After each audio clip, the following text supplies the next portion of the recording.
Ahmedabad science city ರಸ್ತೆಯಲ್ಲಿರುವ McDonald's ಔಟ್ಲೆಟ್ನಲ್ಲಿ ನೀಡಲಾಗಿದ್ದ ಪಾನೀಯದಲ್ಲಿ ಹಲ್ಲಿ ಪತ್ತೆಯಾಗಿದೆ. ಇದರ ಬೆನ್ನಲ್ಲೇ ಅಹಮದಾಬಾದ್ ಮುನ್ಸಿಪಲ್ ಕಾರ್ಪೊರೇಷನ್ ಔಟ್ಲೆಟ್ ಅನ್ನು ಮುಚ್ಚಿ ಸೀಲ್ ಮಾಡಿದೆ. ಮೆಕ್ಡೊನಾಲ್ಡ್ಸ್ ಇಬ್ಬರು ಯುವಕರು ಕೋಕ್ ಕುಡಿಯುವಾಗ ಈ ಪಾನೀಯದಲ್ಲಿ ಹಲ್ಲಿ ಪತ್ತೆಯಾಗಿದೆ. ಅವರಲ್ಲಿ ಒಬ್ಬರು ಈ ವಿಡಿಯೋವನ್ನು ಟ್ವಿಟರ್ನಲ್ಲಿ ಹಂಚಿಕೊಂಡಿದ್ದಾರೆ. ಪಾನೀಯದಲ್ಲಿ ಸತ್ತ ಹಲ್ಲಿ ಇದೆ ಎಂದು ಮ್ಯಾನೇಜರ್ಗೆ ದೂರು ನೀಡಿದಾಗ ಮ್ಯಾನೇಜರ್ ಪಾನೀಯದ ಮೊತ್ತವನ್ನು ಹಿಂತಿರುಗಿಸಬಹುದೆಂದು ಮಾತ್ರ ತಿಳಿಸಿದ್ದರು ಎಂದು ಅವರು ಹೇಳಿದರು. ಈಗ ಸಾಮಾಜಿಕ ಜಾಲತಾಣಗಳಲ್ಲಿ ವಿಡಿಯೋ ವೈರಲ್ ಆದ ಬಳಿಕ ಅಧಿಕಾರಿಗಳು ಕ್ರಮ ತೆಗೆದುಕೊಂಡಿದ್ದಾರೆ. नमस्कार सभी को, हम साइंस सिटी अहमदाबाद मैकडॉनल्ड्स में खाना खाने आए थे.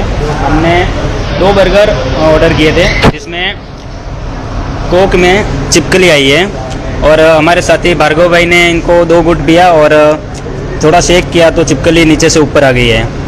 और 4 घंटे हो गए हम यहाँ पे बैठे हुए, कोई अभी कार्रवाई हुई नहीं है इसकी. वो बोलते हैं रिफंड दे देंगे 300 रुपये. तो मेहुल सर आपका क्या कहना है इस पर? 300 रुपये की ज़िंदगी, चिपकली की ज़िंदगी 300 रुपया. मैंने सुपरवाइजर को बोला आप पी लो, 500 रुपये मैं देता हूँ.